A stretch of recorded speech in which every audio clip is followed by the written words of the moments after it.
do let me know if this microphone is way worse than the other one, and I'll switch back. This is the gaming headset, but it's of poor looking quality. Alright, so summary. Last time we looked at D'Alembert's principle, and we also saw how it related to conservation of energy in the specific case where the potential that gives rise to conservative forces does not change with time. And so we saw an example of a connection between conservation of energy and stuff not changing with time. And this is something that we'll come back later and explore in more detail. But it's sort of one of these aspects that you've heard of in theoretical physics where symmetries such as invariance with respect to time lead to conserved quantities such as energy. So in terms of summary, I'm not going to summarize the conservation of energy stuff because it's not useful for this lecture, but I'll just recall what we had from D'Alembert's principle, which we really derived in the lecture 2 lectures ago. Let me just zoom here. Okay. So from D'Alembert's principle,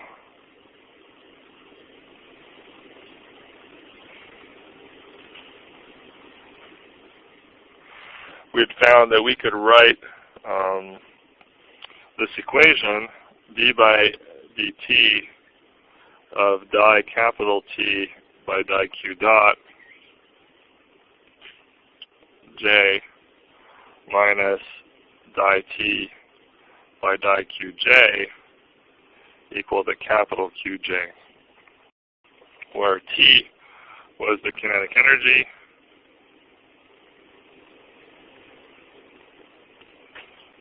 the total kinetic energy of the system, and Qj was the generalized force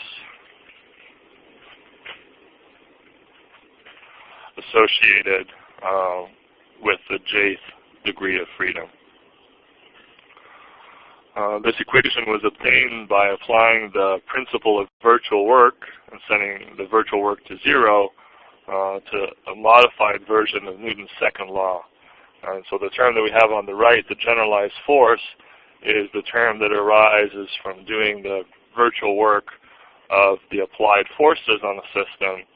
And the term on the left, with the kinetic energy, is a term that arose when we considered the virtual work done by this sort of fictitious force of inertia that D'Alembert introduces to take the ma term from Newton's second law into account.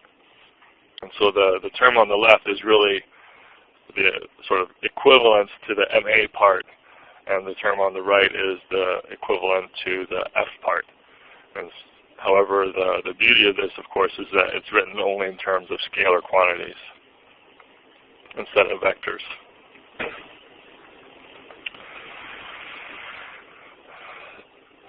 So for the next several lectures, we're going to cover, I think, the main important topic of this new way of doing mechanics, this analytic mechanics, which is called the Lagrangian. So let's call that Chapter 4, because that's what it's in the notes.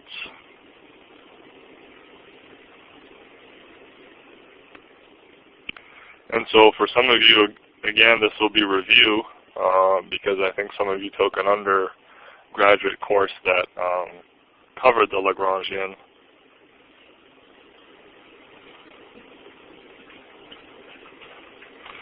I don't know why the G's got cut off there. There we go.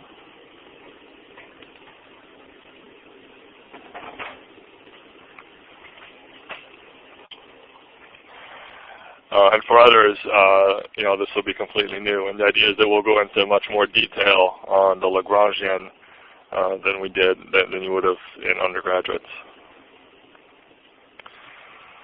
So the Lagrangian, what we'll see is that we can build this function that we'll call L of it's a function of the generalized coordinates, the generalized velocities,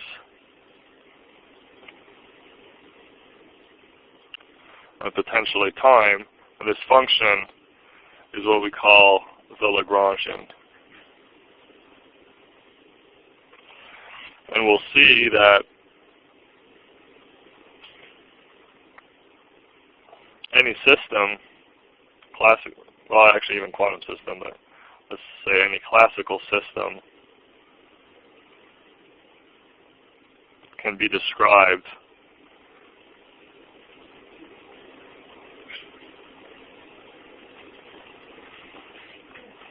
by the Lagrangian.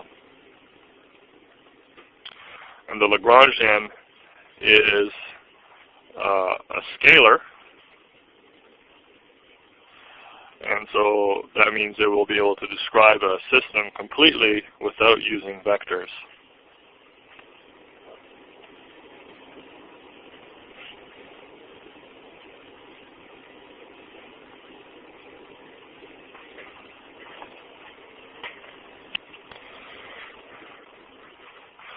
So we're going to derive the equations of motion from this Lagrangian in several ways.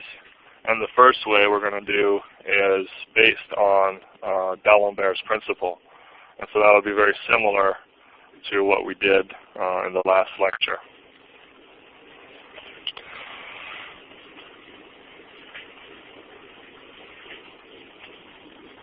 Lagrange.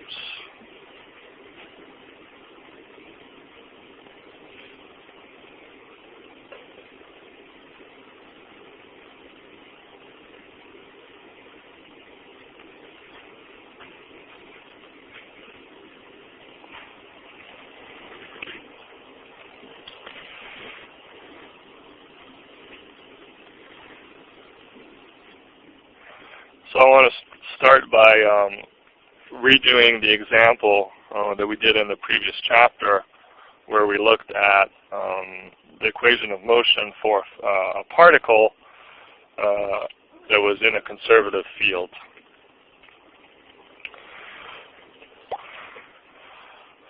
So let's consider a single particle in a conservative field.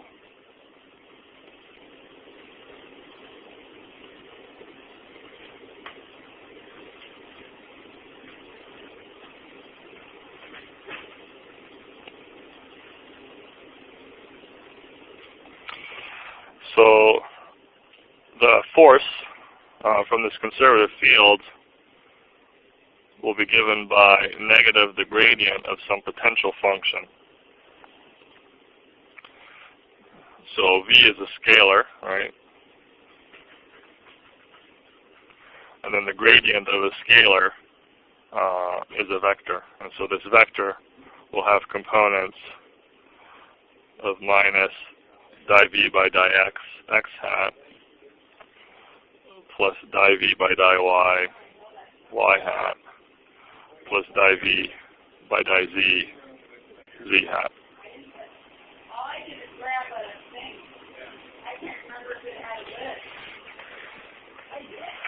So the first thing I want to do is I want to motivate that this scalar V is actually the potential energy.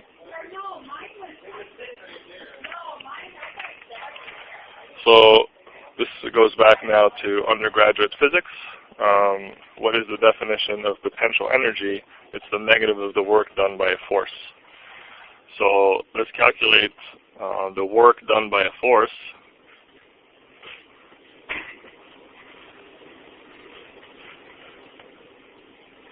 And so when I mean work, I mean the proper, the real work, not the virtual work that we've been working with so far.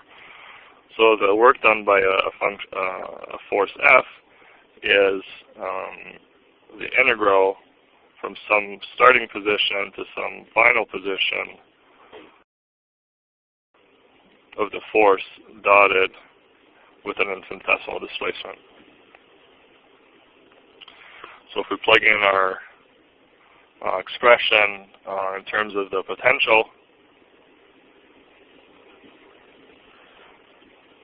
so we have minus di V by di X, X hat, plus di V by di Y, Y hat, plus di V by di Z, Z hat, and that's got to be dotted with dr. So that's dotted with dx x hat plus dy y hat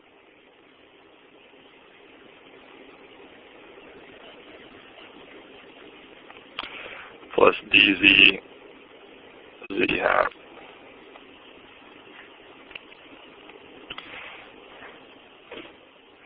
And so if I do the dot product, right, I'm multiplying the x components, the y components, and the z components.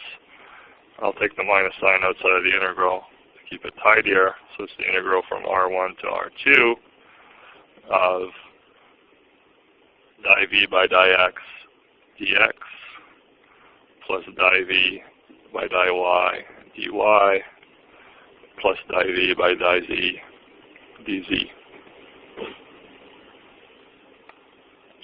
And of course, note that the expression here in brackets is the same as just dv, right?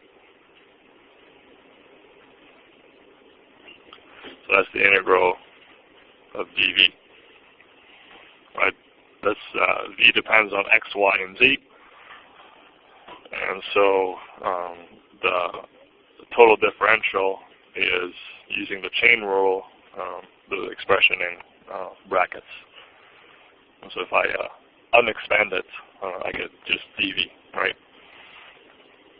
And so the integral of dv, of course, is just v.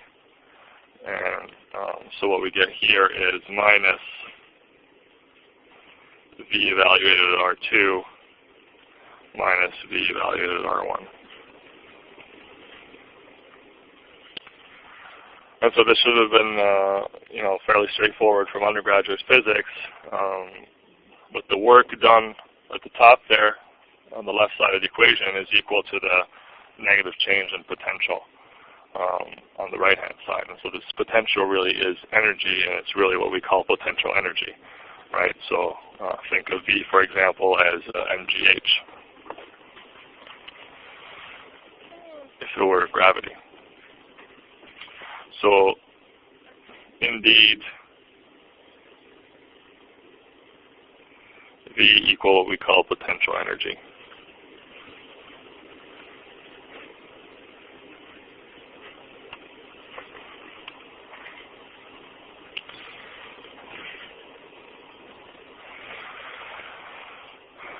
So we'll now introduce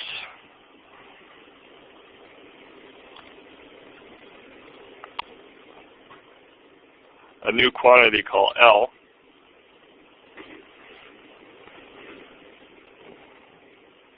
which is equal to T minus V.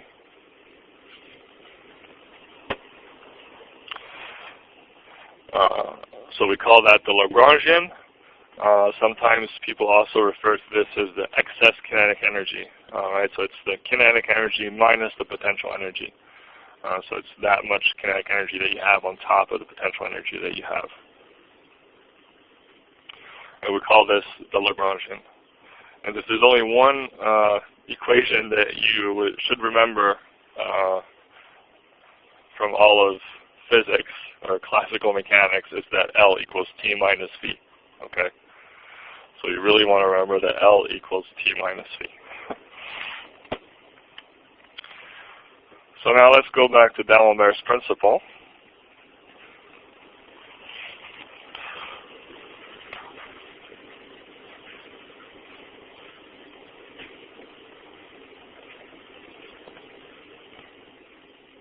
And so we're restricting ourselves to one particle in this conservative field.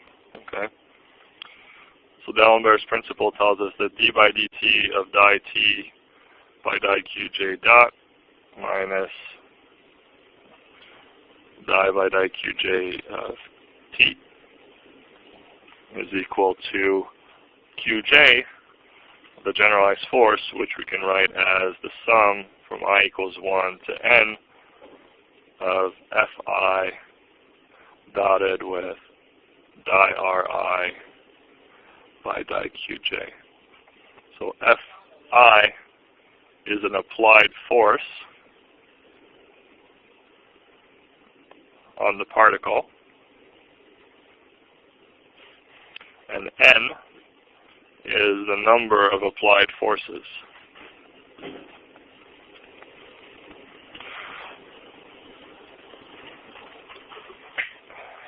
And so I'll make the comment again later, but the math is exactly the same if you consider n particles, each with a net force F, or if you consider one particle with n different forces on it. So let's take the case now of just one particle, and the sum is over all the different forces that are applied on the particle. So let's separate out these forces that are on the particle into two types of forces. Okay, so let's say that we have NC equals the number of conservative forces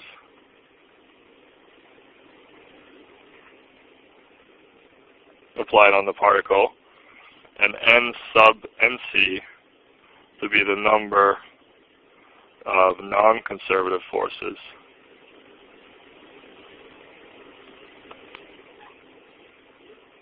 So an example of a conservative force could be gravity. An example of a non-conservative force could be friction.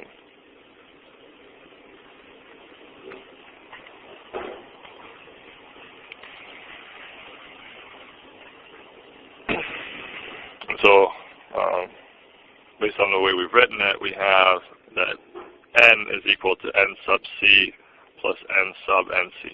Right, the total number of forces. So let's write our generalized force. So the sum of I equals 1 to N of the Fi dotted with di Ri by di Qj. We're going to split this up into two terms. So that's the first term, I equals 1 to N sub C of the conservative forces, Fi C dotted with di Ri by di Qj,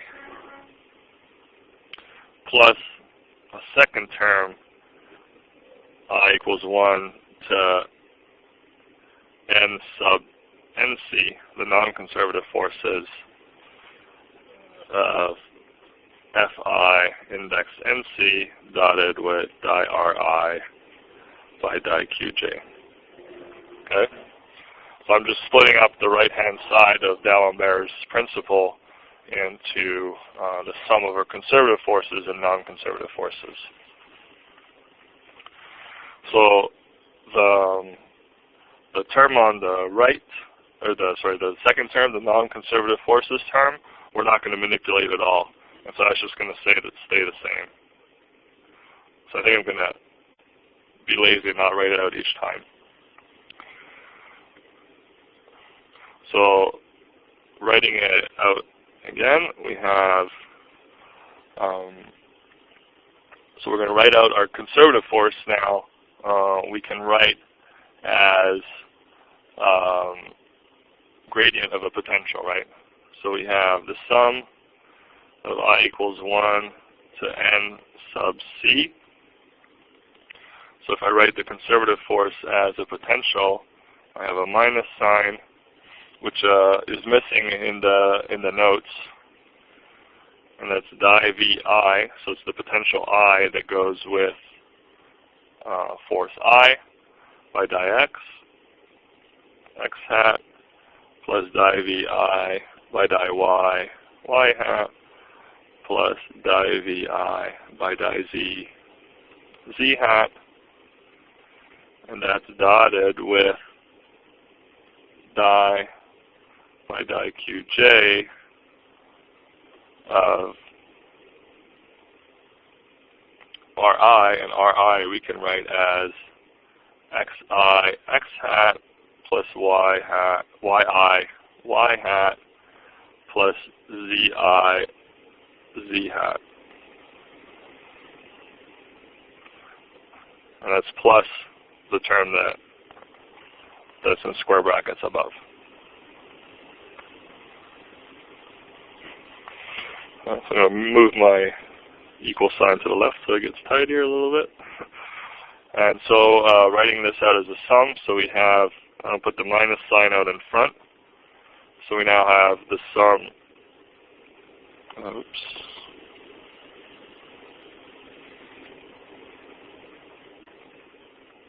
of I equals 1 to n sub c. And then the scalar product I'm going to write as a sum as well. So you can evaluate the scalar product, right? You have a di vi by di x times xi, or di xi by di qj, and you have a di vi by di y times di yi by di qj. All right, so there's 3 such terms. So I'm just going to put in a new index k equals 1 to 3, and I'm going to write this as di vi by di x k times di xk by di qj.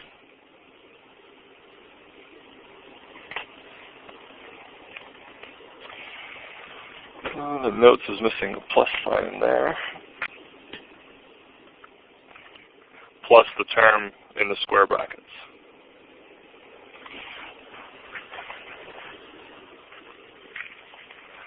So with this notation,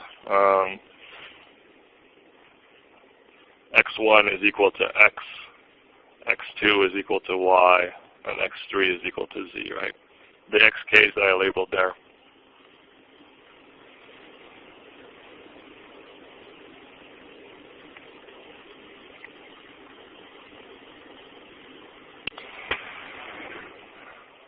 Okay, so now this first term we can rewrite. So it's still the negative sum of I equals 1 to n sub c. And then the second term now is just di vi by di qj. Right?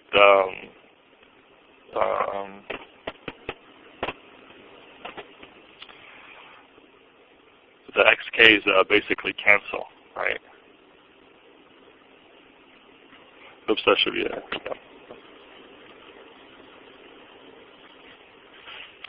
I don't know. There's another mistake in the notes there that has an extra I in it.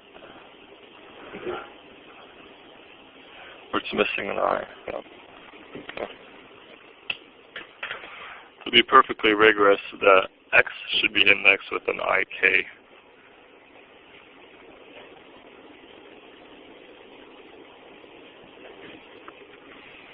So that, xi1 is really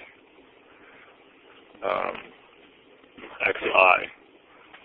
xi2 is really yi. And xi3 is zi. Okay.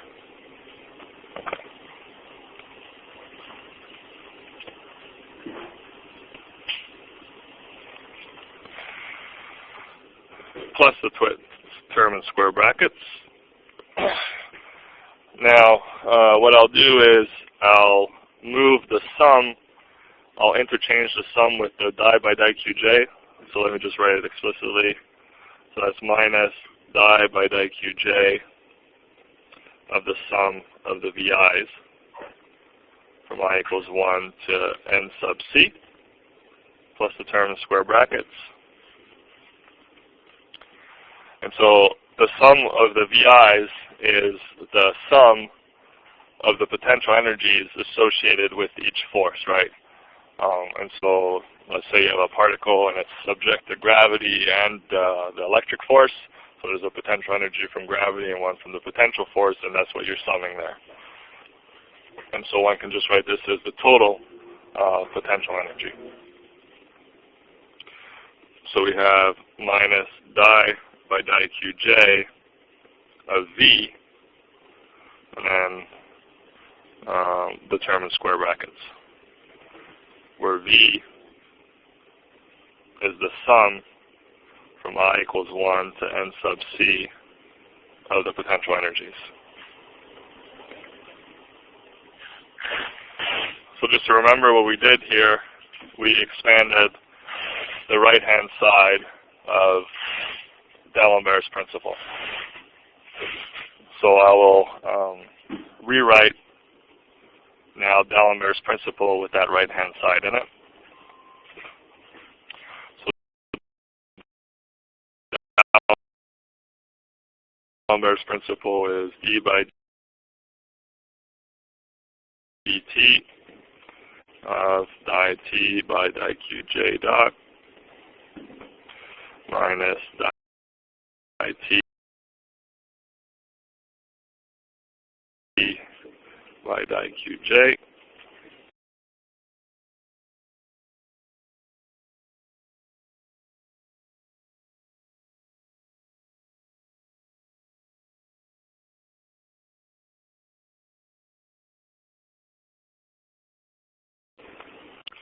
I think my hand is too fat for my pad, and I think I closed the screen sharing by mistake.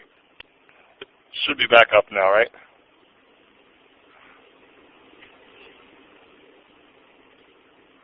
Yeah, I think I pushed on the wrong button. Sorry. This time it's my fault.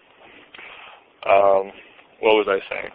Let's assume that the potential does not depend on the velocities. So let's assume that di v by di qj dot equal to 0. So what I'm going to do here is I'm going to move the term on the right with the di v by di qj to the left, because di v by di qj dot is equal to 0. So if I introduce L equals to T minus V, right, then di L by di qj dot would be di T by di qj dot minus di V by di qj dot, right? And I'm saying that that's equal to 0. Similarly, di L by di qj is going to be equal to di T minus di qj minus di V by di qj.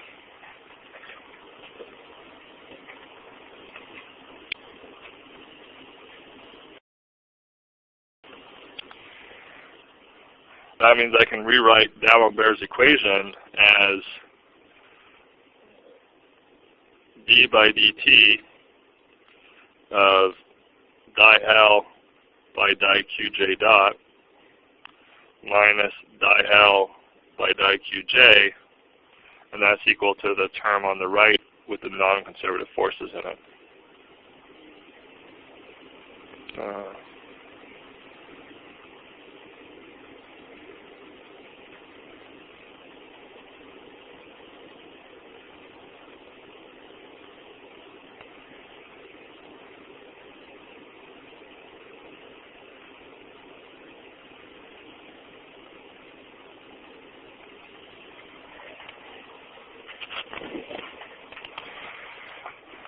And so that is essentially one of the Lagrange's equations of motion, or one way of writing it, when there are non-conservative forces in play.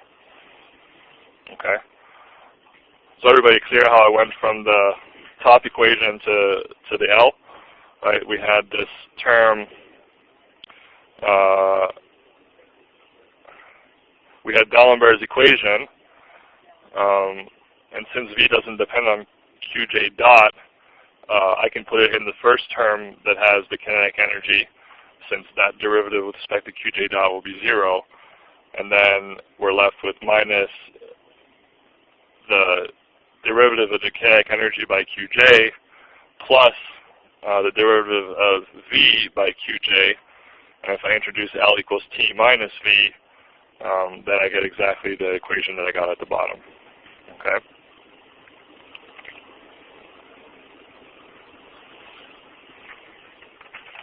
And so that's actually a very important result.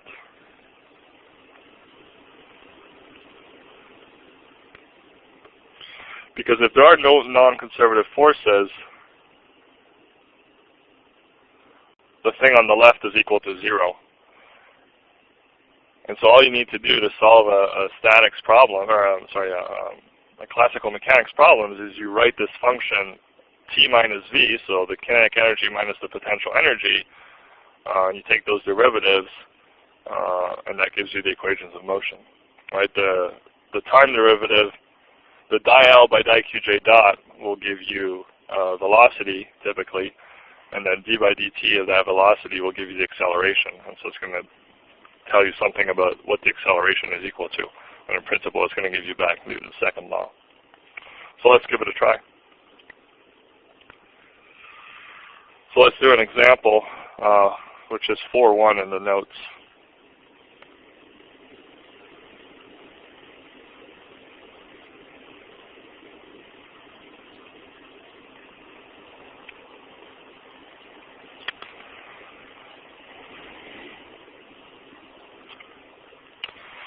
So we have an inclined plane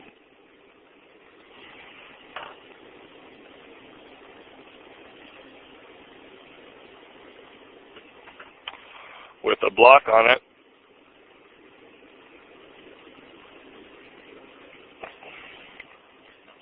and the block is going to slide down because of gravity.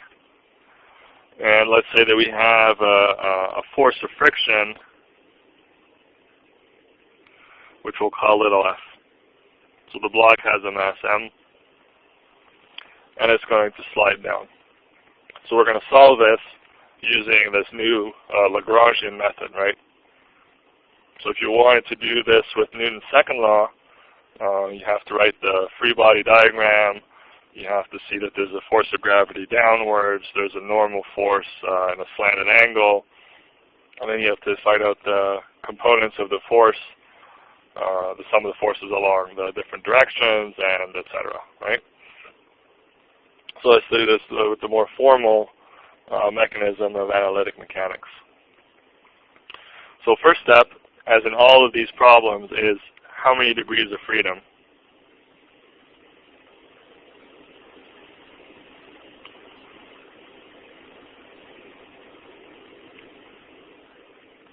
And so the number of degrees of freedom in this case is just 1. The block can slide up and down the incline, and we can just label how far up or down the incline it is as our generalized coordinate. So let's introduce a coordinate system. Let's put the origin at the bottom of the wedge here. So we'll have x going to the left and y going upwards. Let's introduce our generalized coordinate, which I'm going to call r.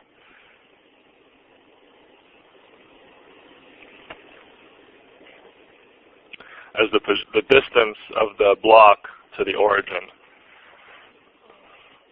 I guess the problem we need to know the angle that the incline makes, so let's call that theta. Okay. So the block is described by its position x and y that we can get in terms of the generalized coordinates. And so our goal, right, is to construct L, which is equal to T minus V.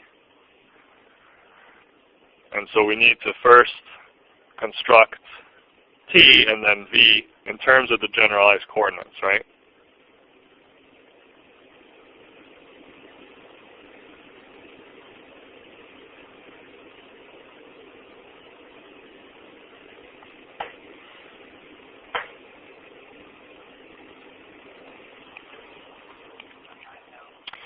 So actually, I should not have put a vector on top of the r because it's a scalar. It's really just the distance along the incline. Okay. So the kinetic energy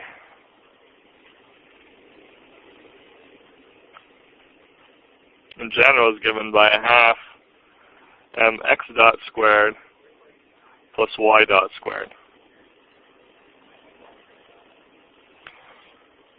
And in this particular case, it's pretty easy to tell that that's going to be equal to a half mr dot squared. But let's not assume so and see how we would find that out. So we want to write this in terms of r, right? Since r is our generalized coordinate. So we have to write out the coordinate transformations. So x is equal to r cos theta, and y is equal to r sine theta. Remember, theta is a constant. So that means that x dot is d by dt of that, and cos theta is a constant, so that is just r dot cos theta. And similarly, y dot is equal to r dot sine theta.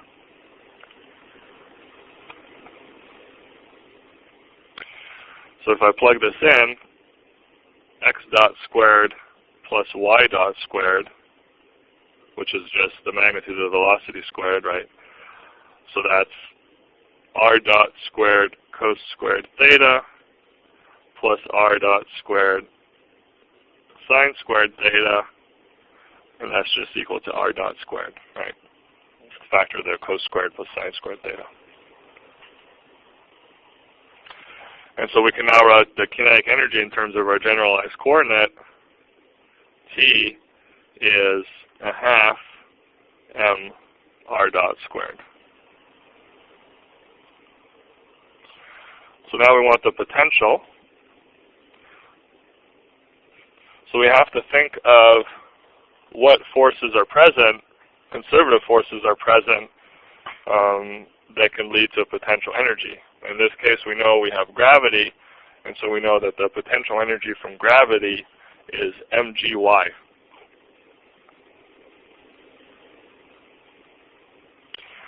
But we want to write that in terms of our generalized coordinate, and so that's mgr sine theta. So we now have both t and v in terms of our generalized coordinate. So we can write L, which is equal to a half m r dot squared minus v, so minus mg r sine theta.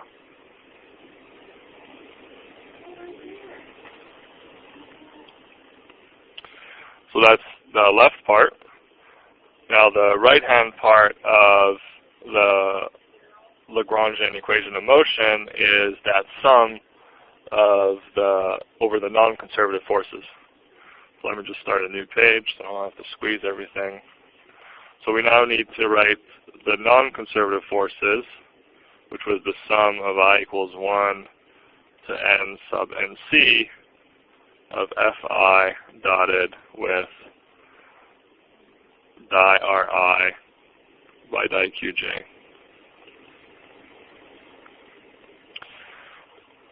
So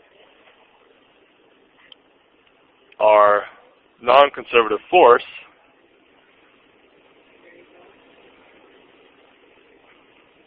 is the force of friction, right? So we can write the force of friction, let's write it in the x and y coordinates. So the force of friction is pointing up. So it's F cos theta x hat up and to the left plus F sine theta y hat. And this Ri vector, right, is R cos theta x hat plus R sine theta y hat.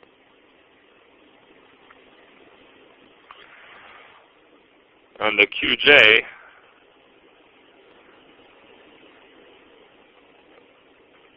we only have one generalized coordinate, which we've called r. So di by di vector by di Qj is the same as di by di r of the vector we just wrote above. And so if I take the derivative with respect to r, I get cos theta x hat plus sine theta y hat. And so if I now dot that with Fi and C, I find that Qj is equal to, so the dot product of F cos theta x hat plus F sine theta y hat dotted with cos theta x hat plus sine theta y hat. The scalar product, I multiply the x hat and the y hat components together and sum them, right? So I have F cos squared theta plus F sine squared theta. And if I factor the F, then I have F times cos squared theta plus sine squared theta. That's just equal to F. So in this case, the non-conservative generalized force actually has the units of force, and it's actually F. And it's a little bit overkill to do this kind of problem in this much detail, but you can see that the generalized force associated in this case with the generalized coordinate r points in the r direction. Well, it's not generally a true statement, but it sort of ties the concept of the generalized force with the generalized coordinate. So now if we put all this back into the Lagrangian equation of motion, so recall we have d by dt of di L by di Qj dot.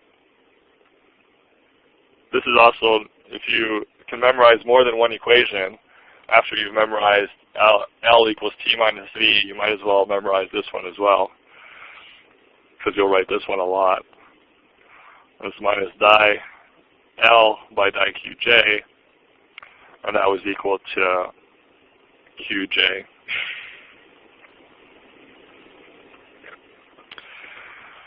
So we have d by dt now,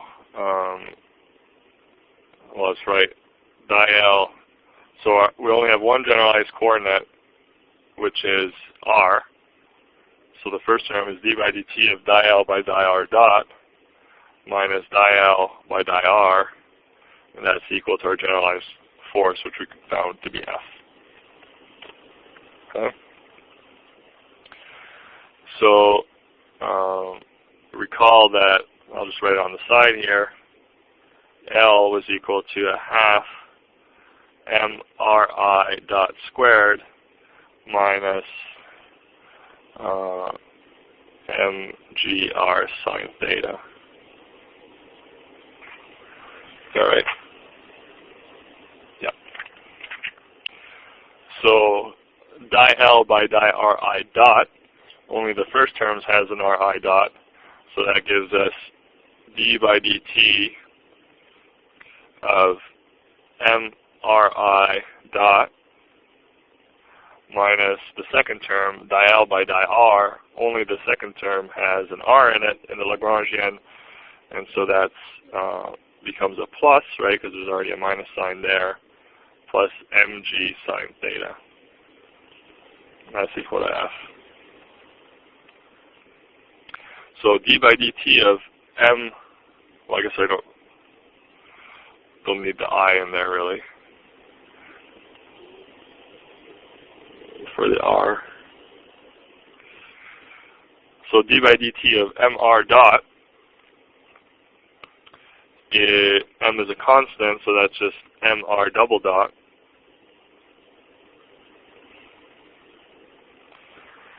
And let me just move the mg sine theta to the other side.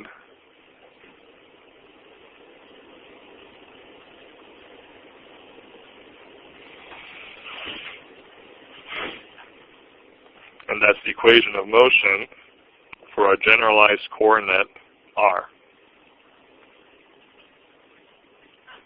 That's exactly what you expect, of course, from Newton's second law if you'd just written the acceleration in the direction that's parallel to the inclined plane.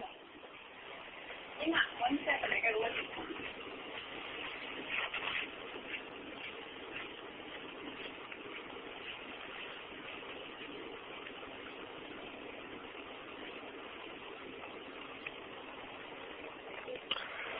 Okay. So we've seen here, at least for a simple case, where this Lagrangian method, which can also account for non-conservative forces, is exactly equivalent to Newton's second law. Except you don't have to do a free body diagram. You just have to think about how many degrees of freedom there are, choose a generalized coordinate, and write the kinetic and potential energy in terms of those coordinates. Which maybe in this case was harder, but in a more complex case, it's easier. Any questions? Okay, so let's introduce a slightly more general way of doing this called the generalized potential. So we have generalized coordinates and generalized velocities, so let's also have a generalized potential.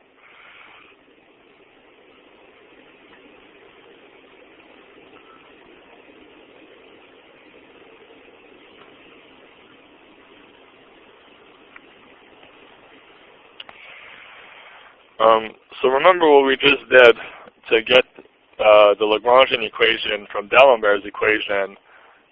We had found that the generalized force from the conservative forces could be written as a di V by di Qj.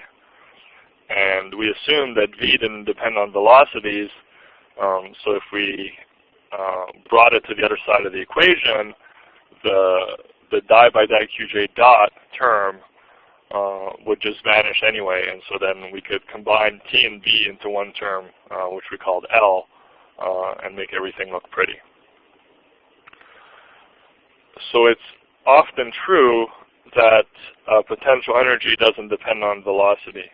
However, there is one case where it does, the case that you know at least, where it does depend on velocity, or force in particular depends on velocity.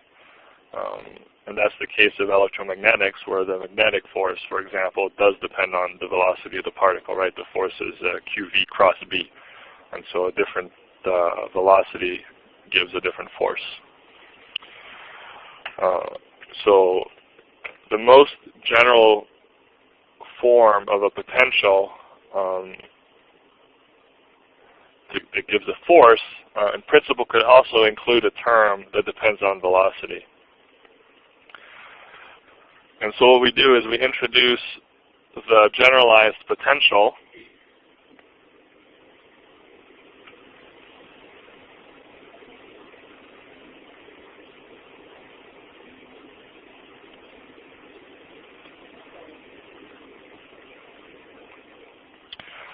and then we say that the force Qj, the conservative force, which will actually turns out we shouldn't call them conservative, we should call them monogenic. But we add a term here and we say it's d by dt of di u by di Qj dot minus di u by di Qj. So this is sort of what we had for a conservative force, the second term. But if we have this generalized potential that, in principle, can also have a d by dt, di by di Qj term, which you can see this is exactly like the term that has the kinetic energy in D'Alembert's principle, then in principle we can rewrite the equations of motion with this L, where L is T minus U instead of T minus V.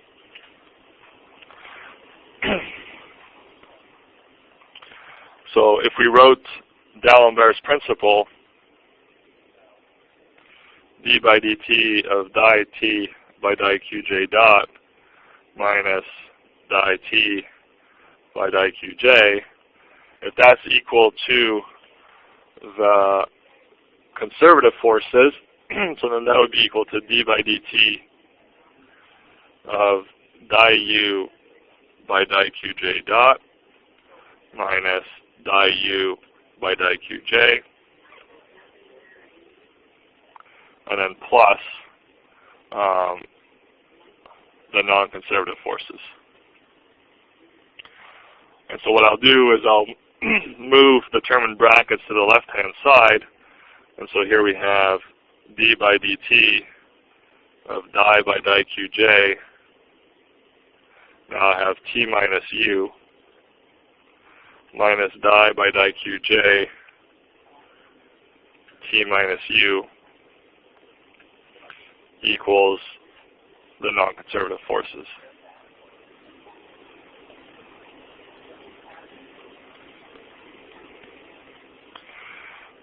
And so we can set L equals to T minus U, and then we have the same exact equation as we had before, where we have d by dt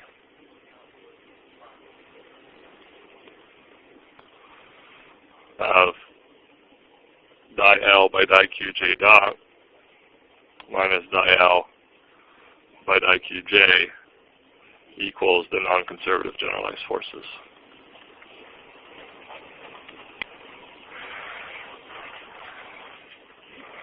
And so all this is saying is that the form of the potential can be more general than just that of a conservative force. And so we call the force QJC, we call this a monogenic force.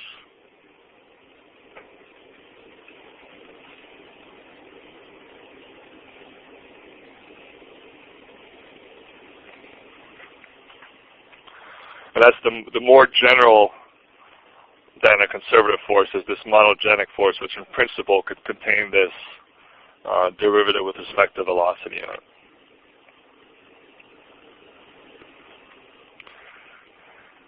So from now on, we're not going to make the distinction between a potential V or a generalized potential U, right? So now that I've shown you that even if you have a potential that gives a force that's monogenic instead of just conservative, the Lagrangian equation still works, right? So from now on,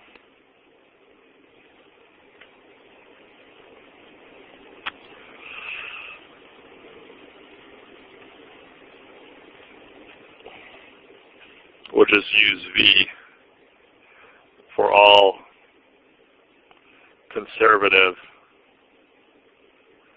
or monogenic forces.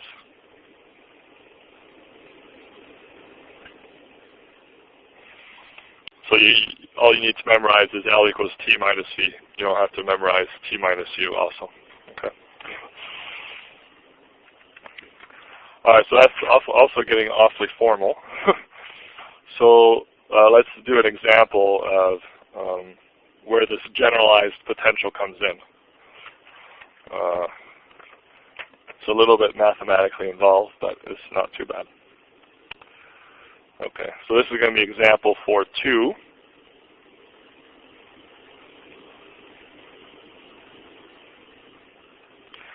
And this is a generalized potential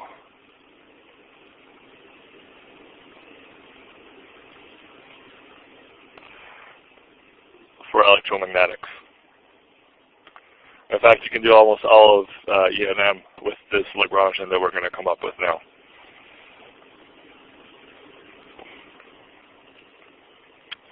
So just recall that from Maxwell's equations and E and M, you can write the magnetic field B to be the curl of what we call the vector potential, A, and the electric field, E, is given by the gradient of what we call the electric potential minus the time derivative of the vector potential. Right? The time derivative of the vector potential is the part that gives you Faraday's law. A changing magnetic field gives rise to an electric field. Right? That's what the di A by di T does.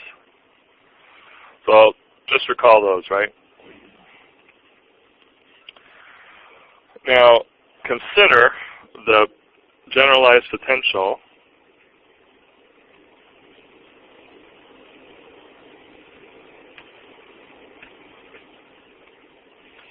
V that's given by the charge of the electron times phi minus the charge of the electron times the dot product of the vector potential with the velocity.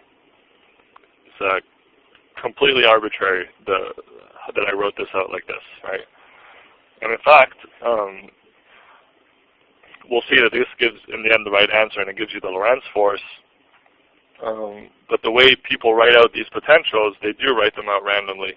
It turns out to satisfy all the equations, there's only certain ways that you can write out this potential in a way that will satisfy the laws of physics that you already know. Okay. And just to be explicit, this potential, what I mean is phi is a scalar potential, right? Maybe I'll write that here. Scalar potential. And A is the vector potential.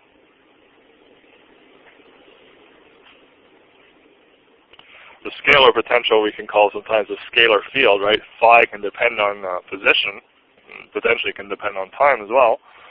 And the vector potential is the same. It can depend on time and position.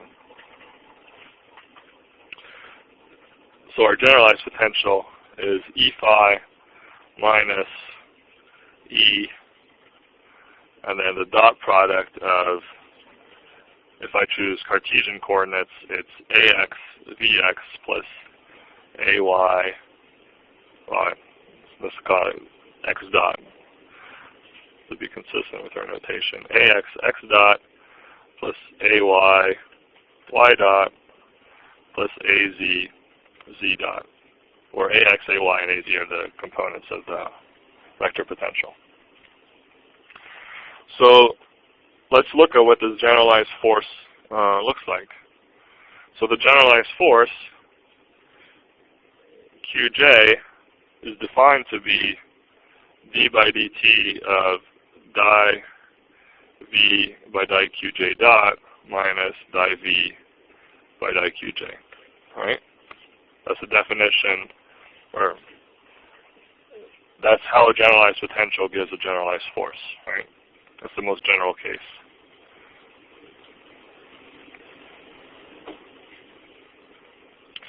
So let's work out what this generalized force is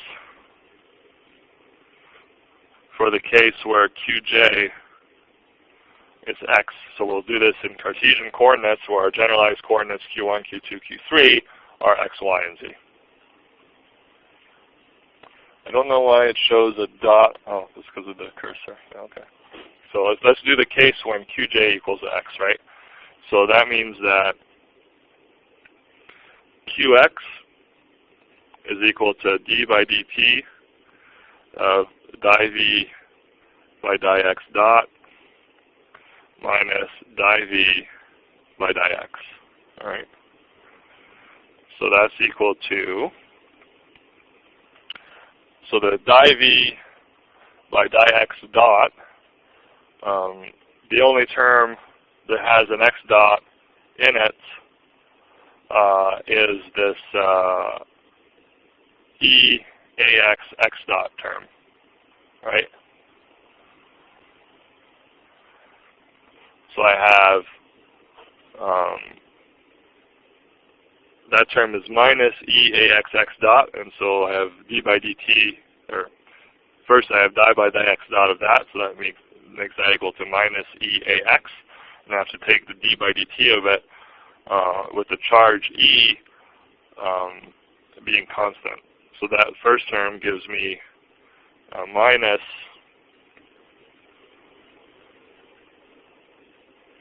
E times the total time derivative of AX. Right. And now I have to take the derivative with respect to x, right, for the minus di v by di x term. Now remember, phi and a are functions of x, y, and z. And so their partial derivatives with respect to x, y, and z are not necessarily 0. All right, so writing this out, so the d by dx of v, the first term that I have is, so it's minus di by dx of phi.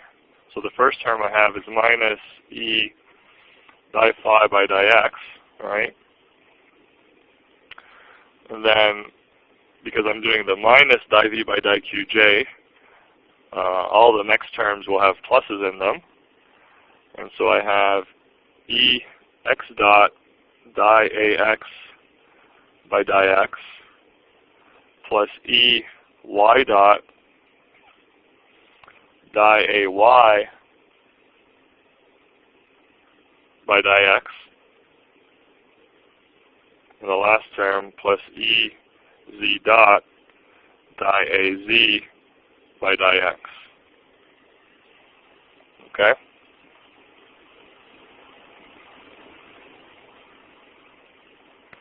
Yeah, okay, Lou. To answer Lou's question, I showed that when you use the u, you get the same equation here with the L. And so in the end, it doesn't matter if you call it u or v. And so then I said, from now on, we'll just call it v. Okay? Because let's say I used v instead of u, or u instead of v. It only depends if the term that has a qj dot in it, but if that term cancels, u and v are the same. So we might potential. Well, we're just generalizing the idea and letting v be more general. So we'll let v now stand for also the case of monogenic forces.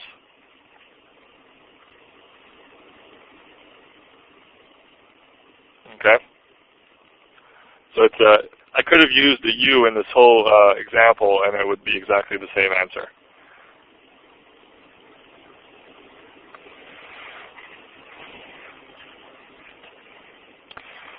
So consider first, so we have two types of terms here, right? We have the first term, which is a total differential of dAx by dt, and then we have a bunch of partial differentials of dAx by dx. So consider dAx by dt first.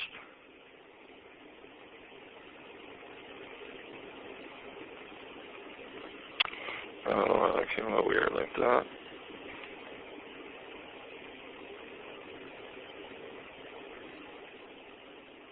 So applying the chain rule, right, dAx by dt is dAx by dx x dot plus dAx by dy y dot plus dAz, sorry, dAx again. dAx by dy z dot plus dAx by dt, right? We've used this several times. This again, just the chain rule. So I'm going to put that into the first term.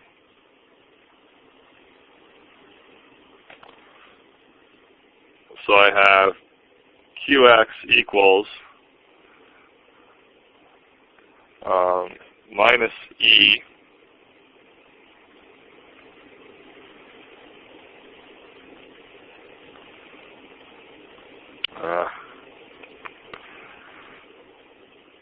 minus E times what I just wrote down, so that's dAx by dx x dot plus dAx by dy y dot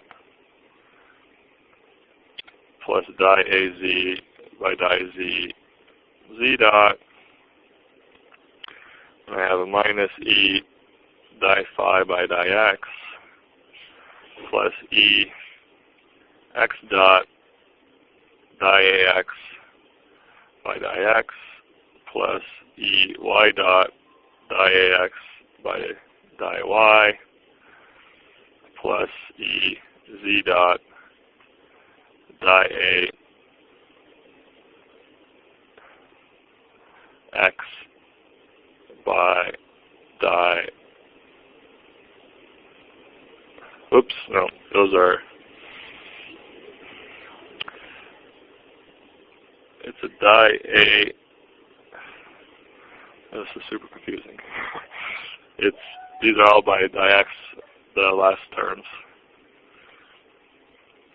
That's plus ey dot di-ay by di-x plus ez dot di-az by di-x. Okay.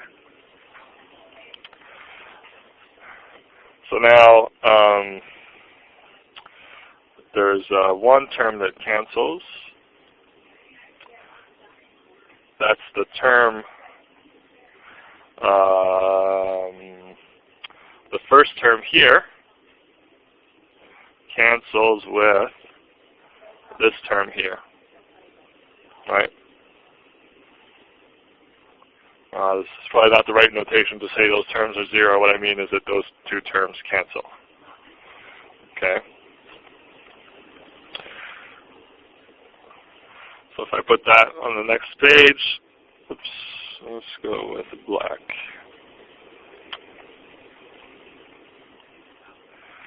I have Qx is now, I'm also going to group the terms.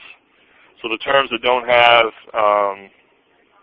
any di or any of the velocities in it. So the first term I'm going to group is minus d phi by dt minus di-ax by dt. And then I'm going to group the terms that have y dots in them. So that's plus ey dot, excuse me, di-ay by di-x. And then we had a minus di-ax by di-y. Yeah, is there a question? Yeah. You said that in lecture you're saying that that is a di-phi by di-c, and in the notes it's di-phi by dx.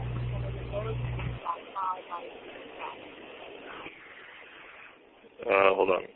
I can't hear you very well. Where's my volume? Your di-phi by di-c in the notes is di-phi by d, or x. Di-phi by di-x. Oh, yeah. You're right. You're saying this one right here. Yes?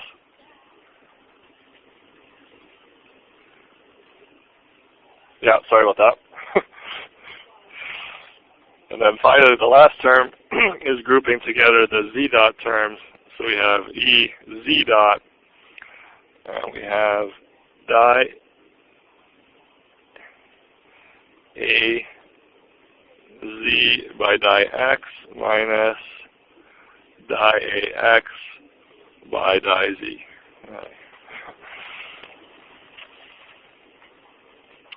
So that's equal to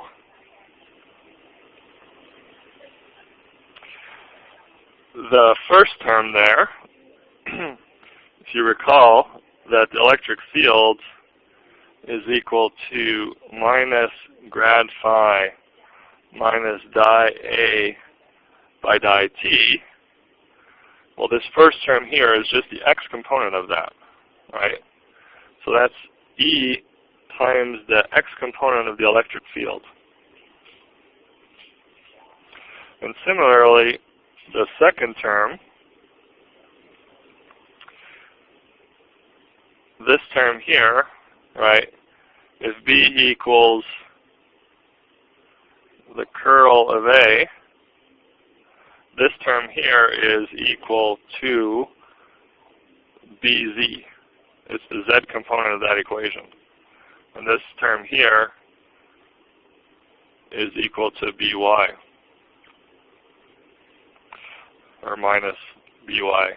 So what we have here is y dot bz minus ez dot by. And if we notice that even further, then that's actually the x component of v cross b.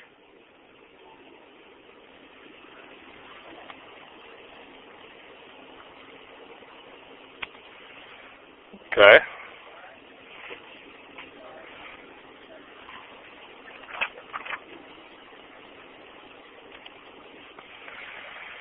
And so that, of course, is the x component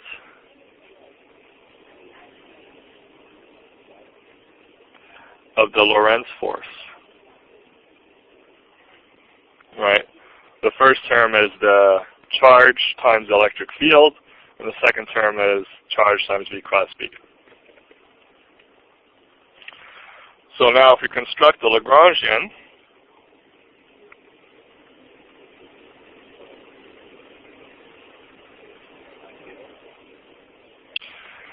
so we'll construct a Lagrangian that's t minus v for a particle in 3 dimensions. So the kinetic energy of a particle in 3 dimensions is a half m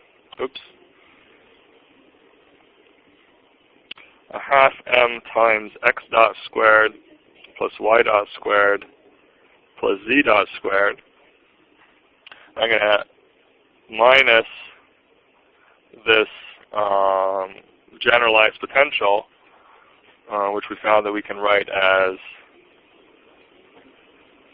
this. So this is the Lagrangian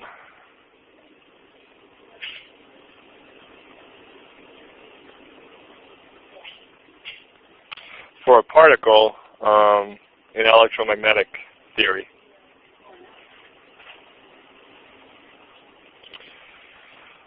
And so let's apply the Lagrange equation of motion to this, right? So we want to set, so there are no non-conservative forces in this case, right? So we have d by dt of di L by di qj dot minus di L by di qj equal to 0, right? So we've already figured out the derivative parts of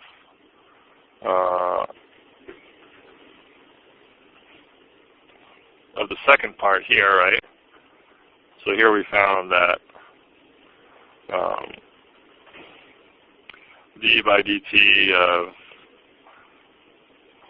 qj dot minus di by di qj of that whole thing there on the right-hand side was equal to the Lorentz force, right? And so if I do the d by dt by di qj dot minus di by di qj of the kinetic energy part, kinetic energy doesn't depend on the coordinates, it only depends on the velocities. And so what I get, if I do it for qj equal to x, the di by di qj dot of a half mx dot squared is mx dot, and d by dt of that is mx double dot. So I get mx double dot is equal to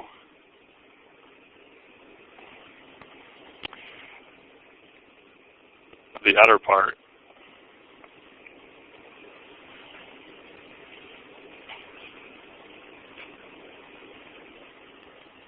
which we derived a minute ago.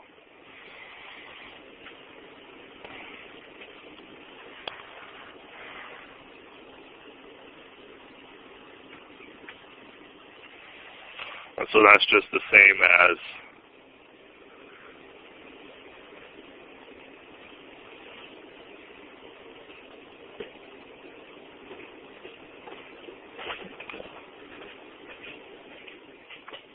you would have obtained in undergrad electromagnetics.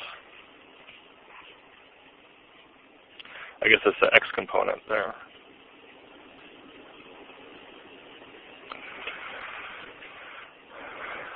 Okay.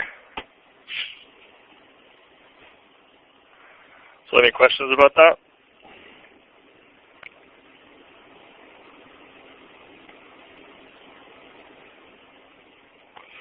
Okay, so that was our first introduction to Lagrangian mechanics and how you can solve almost all problems of classical mechanics using this Lagrangian formalism.